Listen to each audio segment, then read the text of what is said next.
Ladies and gentlemen, loneliness is something almost every person experiences at some point in life. It doesn't discriminate. It doesn't matter how successful you are, how many people know your name, or even how often you're surrounded by others. Loneliness is not about how many people are around you, it's about how disconnected you feel on the inside. There are moments when you look around and wonder, does anybody truly see me? Does anybody actually care? You can be in a crowded room and still feel like the loneliest person in the world.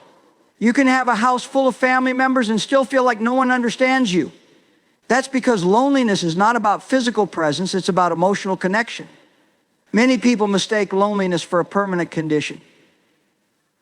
They start believing it's just who they are, someone who is always left out, someone no one chooses, someone who will never have deep relationships. They see other people forming friendships, making plans, enjoying life together, and they feel like an outsider looking in. And if you let that feeling take root, it will begin to shape your identity. You'll start to believe that you're just meant to be alone. That maybe you're not likable enough, or worse, that something is wrong with you. But that's a lie.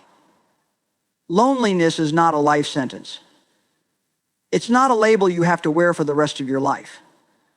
It's not who you are, it's simply a season, a feeling, a moment in time. Just because you feel lonely today does not mean you'll feel this way forever. Just because you don't have close friends right now doesn't mean God isn't preparing the right people to come into your life. Sometimes loneliness is part of a transition. Maybe you lost a friendship that meant a lot to you. Maybe you moved to a new place and the familiar faces you once relied on aren't there anymore. Maybe you're growing in your faith and the people you used to connect with no longer fit where God is taking you. These seasons of loneliness can feel painful, but they are not meant to define you. They are meant to refine you. In these quiet seasons, when it feels like no one sees you, God sees you. When it feels like no one hears you, He hears you.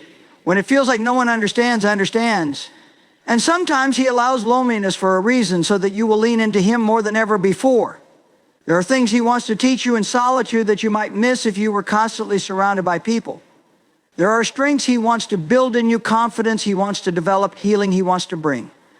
One of the biggest mistakes people make when they feel lonely is allowing the feeling to drive their decisions.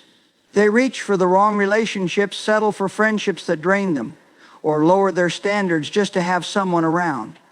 They cling to toxic people out of fear that if they let go, they'll have no one left. But being with the wrong people is far worse than being alone. When you recognize that loneliness is not a permanent state, you stop trying to force connections that aren't meant for you.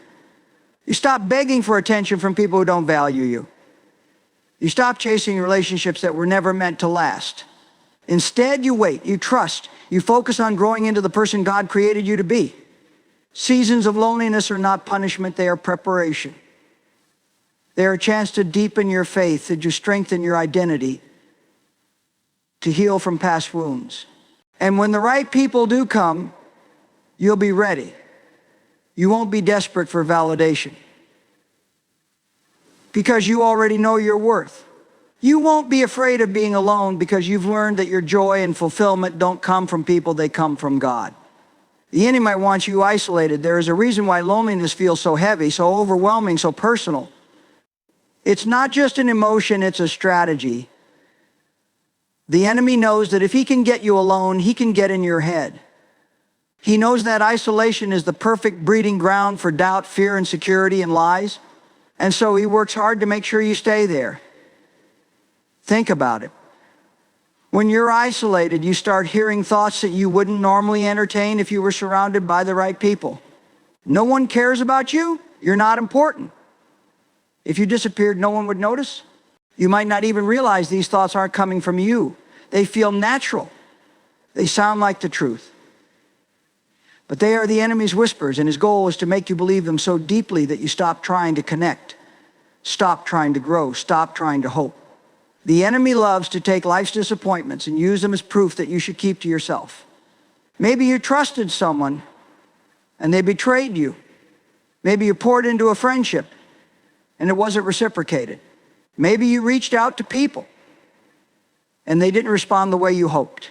The enemy will take those moments and twist them, convincing you that relationships aren't worth the risk, that you are better off alone, that isolation is safer than connection. But safety is an illusion when isolation is involved. When you are cut off from healthy relationships, you become more vulnerable, not less. You have no one to remind you of the truth when you start believing lies. You have no one to speak encouragement when your heart is heavy. You have no one to help you see past your own struggles. You become a prime target for deception because there's no one around to help you fight it. One of the biggest lies the enemy tells people is that they are alone in their struggles. He makes them believe that everyone else has it together, that no one else deals with the same kind of loneliness, sadness, or discouragement. And once you believe that, shame creeps in. You feel embarrassed for feeling the way you do. You assume no one would understand, so you stop talking about it. You keep it all inside, and the more you do, the heavier it becomes. The Bible says that the enemy prowls around like a roaring lion, seeking whom he may devour. Have you ever watched how lions hunt? They don't attack a herd. They wait for the one who is lagging behind, as the one who is alone, the one that has drifted away from the group. That is the one they go after because they know it's the easiest target. That is exactly how the enemy works. He knows that when you are isolated, you are weaker, more vulnerable, easier to deceive. And the worst part is most people don't even realize they're being isolated until it's too late. It happens little by little. Maybe at first you just feel a little distant from people. Then you stop reaching out. Then you assume no one would want to talk to you anyway. Then you start avoiding conversations, turning down invitations, withdrawing. Before you know it, you are completely cut off, and it feels too hard to reconnect. It's not that people don't care. It's not that you aren't valuable. It's that the enemy has been feeding you a narrative designed to keep you alone. He knows that when you are surrounded by the right people, it's harder for him to influence you. When you have friends who will pray for you, speak life over you, remind you of who you are, and help carry your burdens, you are much harder to attack. He wants to keep you from experiencing that strength, that encouragement, that love. The enemy doesn't just want you alone physically, he wants you alone mentally, emotionally, and spiritually. He wants you to feel like no one understands you, no one sees you, no one cares. He wants you to believe that no one would notice if you pulled away. He wants you stuck in your own thoughts, drowning in negative emotions, convinced that things will never change. Because when you believe those things, you don't just isolate yourself from people, you start to pull away from God too. And that is exactly what the enemy wants. One of the biggest struggles people face is basing their worth on what others think of them. From the time we are young, we are conditioned to seek approval. We want to be liked, we want to be included, we want to hear people say good things about us. And when they do, we feel valuable. But when they don't, we start questioning ourselves. Am I good enough? Am I lovable? Do I matter? It becomes an endless cycle, one that leaves us exhausted, insecure, and constantly searching for validation that never truly satisfies. The problem with seeking approval from people is that it's unstable. One day they like you. The next day they don't. One moment you're included. The next you're ignored. If your value is tied to what people think, then your confidence will rise and fall based on their opinions. And let's be honest, people are fickle. They change their minds. They have their own issues, their own insecurities, their own reasons for why they treat you the way they do. Some people will love and support you, but others will misunderstand you, judge you, or even reject you for no reason at all. If you live for their approval, you will die from their rejection. It's easy to fall into the trap of thinking that if you could just be a little better, a little smarter, a little more successful, then maybe people would finally see your worth. Maybe if you fit in more, dressed a certain way, talked a certain way, accomplished more, then you would feel valuable. But that's a never-ending chase. No matter how much you try to impress people, it will never be enough. Because even when you do everything right, there will still be someone who criticizes you. There will still be someone who doesn't think you measure up. There will still be someone who finds a reason to disapprove. If your value depends on their acceptance, you will never feel secure. People's opinions do not define your worth. Just because someone doesn't see your value doesn't mean you don't have any. A diamond doesn't stop being valuable just because someone walks past it and doesn't notice. A masterpiece doesn't lose its worth just because one person doesn't appreciate it. Your value was determined long before anyone had an opinion about you. You were created with purpose, designed with intention, and loved by God before you even took your first breath. Many people spend their whole lives trying to earn love, trying to prove themselves, trying to be good enough for others to accept them. But what if you stop striving? What if you stop looking to people for something they were never meant to give you? What if you decided that your worth isn't something that has to be earned, it's something that was given to you the moment you were created? When you stop basing your value on people's approval, you become free. Free from the fear of rejection. Free from the need to please everyone. Free from the constant pressure to measure up. You stop worrying about who likes you, who supports you, who thinks you're worthy, because you already know you are. You don't need to chase approval because you already have it from the one who matters most. People's opinions will always change, but your worth never does. No person, no rejection, no criticism, no failure can take away the value that was placed on you by your Creator. When you truly understand that, you walk differently. You no longer shrink yourself to fit into spaces you were never meant to be in. You no longer beg for validation from people who were never meant to define you. You no longer waste your energy trying to prove something that has already been settled. Your value isn't based on what people say. It's not based on who accepts or rejects you. It's not based on how many friends you have, how much attention you get, or how well you fit in. It was decided long before any of that. And when you start living from that truth, you will find a confidence that no opinion can shake.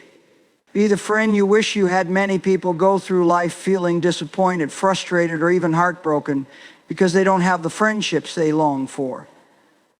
They feel overlooked, unappreciated, or left out. They see others with close connections, deep conversations, and strong support systems, and they wonder, why don't I have that? Why does no one check on me? Why does it feel like I'm always the one who is left behind? But here's something most people don't realize: friendship isn't just about finding the right people.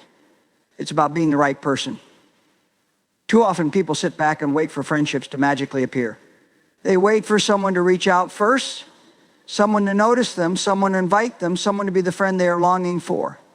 And when that doesn't happen, they become discouraged, assuming that maybe deep, meaningful friendships just aren't meant for them. The truth is, if you want good friends in your life, you have to start by being one.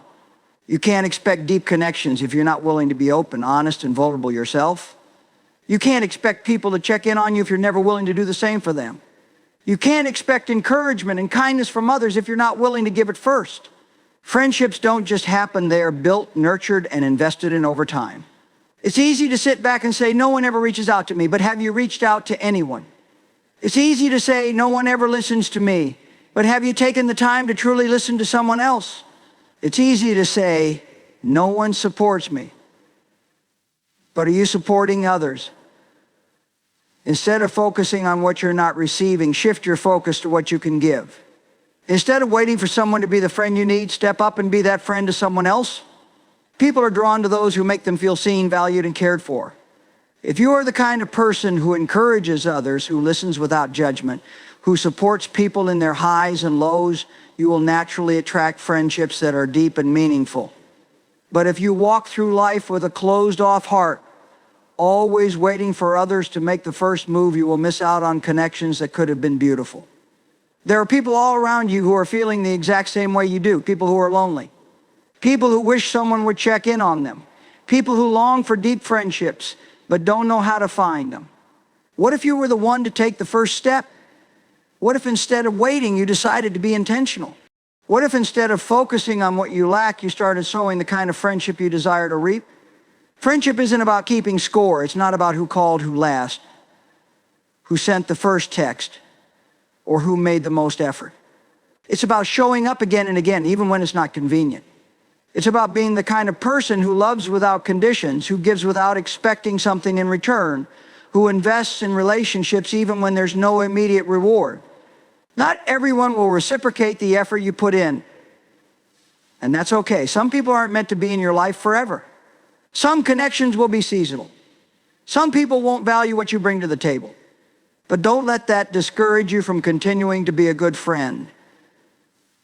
The right people will recognize your heart, and in time they will show up in your life. Instead of feeling discouraged about the friendships you don't have, focus on the kind of friend you can be. Be the one who uplifts, who encourages, who speaks life into others. Be the one who makes people feel valued. Be the one who creates the kind of friendships you've always longed for. And when you do, you'll be surprised at how naturally the right relationships start to form around you. There is a kind of emptiness that no amount of success, relationships, or achievements can fill. It's the deep, aching void inside a person that nothing in this world seems to satisfy. People spend their whole lives searching for something to make them feel whole, chasing after things they believe will complete them. They think, I could just get that job if I could just find the right person, if I could just have more money, if I could just fix this part of my life, then I would finally feel at peace. But time and time again, they get what they thought they needed, and the emptiness is still there. This is because the human heart was never meant to be satisfied by temporary things. No amount of recognition, material possessions, or even love from people can truly fill the space that was created for God. Yet the world convinces people that if they just keep searching, if they just keep achieving, they will eventually find fulfillment.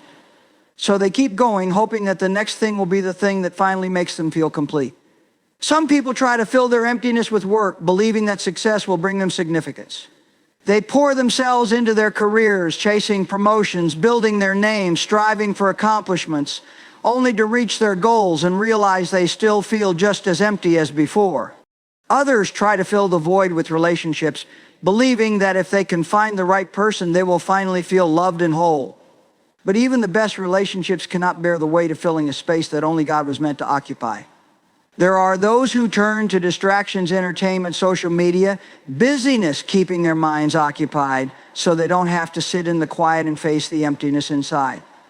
Some try to numb it with unhealthy habits, addictions, or anything that temporarily makes them forget the aches they feel deep in their souls.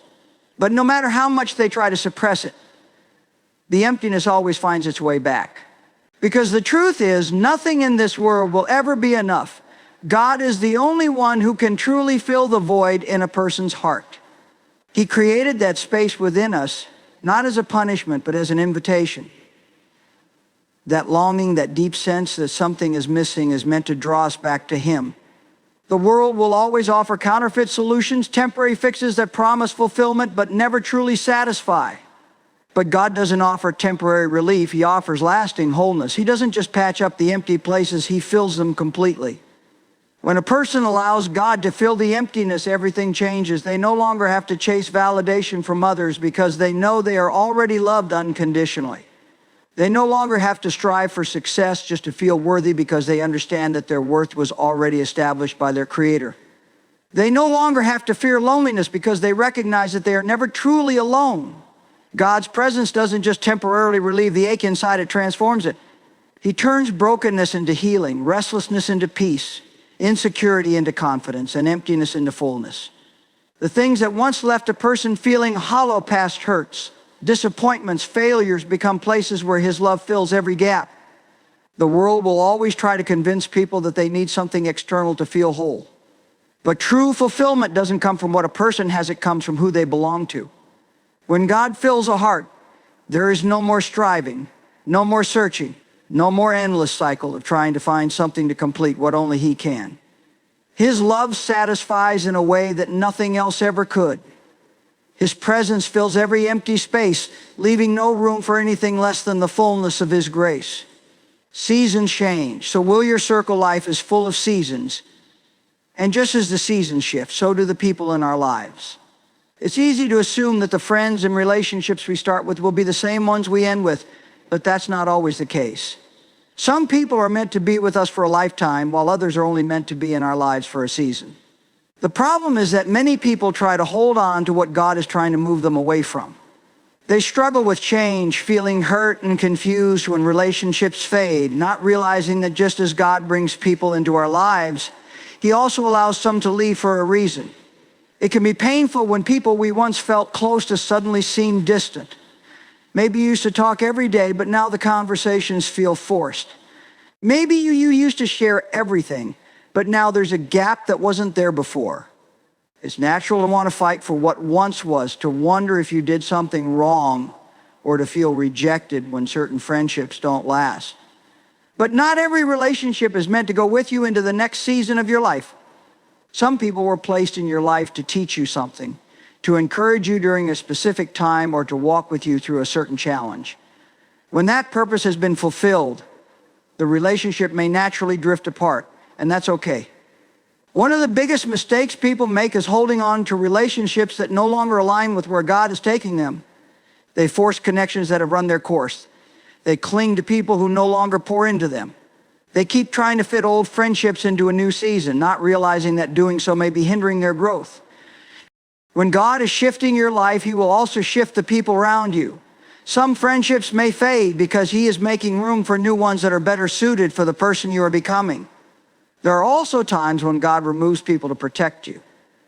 Some relationships seem fine on the surface, but God sees what we cannot. He knows the conversations happening when we're not around. He knows the thoughts and intentions of people's hearts. He knows when a person's presence in our lives is more harmful than helpful. And so sometimes He allows distance to form, not to punish us, but to protect us. It may not make sense at the time, and it may hurt, but in hindsight, we often see that His hand was guiding us all along. At the same time, it's important to recognize when we ourselves have outgrown certain relationships. Growth changes things. When you are working on yourself, developing a stronger faith, striving for more, breaking unhealthy patterns, not everyone will understand. Some people will feel uncomfortable with your growth because it challenges them to look at their own lives. Others will want you to stay the same because it makes them feel secure. But you cannot shrink yourself to make other people comfortable. You cannot hold yourself back just to keep certain relationships alive. If a person cannot celebrate your growth, then they are not meant to go with you to the next level. Letting go of relationships doesn't mean there is bitterness or anger. It simply means accepting that some people were part of your journey, but not part of your destination. It means trusting that God knows who you need in each season of your life. Some relationships will stand the test of time and grow with you, while others will fade as you step into new levels. Instead of mourning what's lost, focus on what's ahead. Every new season brings new opportunities, new relationships, and new experiences that align with where you are meant to be. Life is full of changes. And with each new season, some people will stay and others will go. It's natural to feel hurt when relationships shift, but holding on to what no longer fits can keep you from stepping into what God has for you. Some friendships are for a lifetime, while others are only meant for a season. And learning to embrace the truth will bring peace. Instead of clinging to the past, trust that God knows who belongs in your future. Growth requires change, and not everyone can go where you're headed. Let go with grace, move forward with faith, and make room for the right people in the right season.